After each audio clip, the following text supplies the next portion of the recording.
चतुर्थं महिषमर्दिनी पंचमं आज्ञाचक्रस्तां षष्ठमं गोपिकपूजितां सप्तमं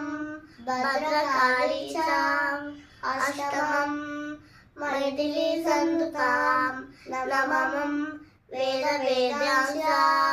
दशमं कान्तिदायकम् एकादशं भयापहांश्च द्वादशं श्रेयोदायिनी इति श्री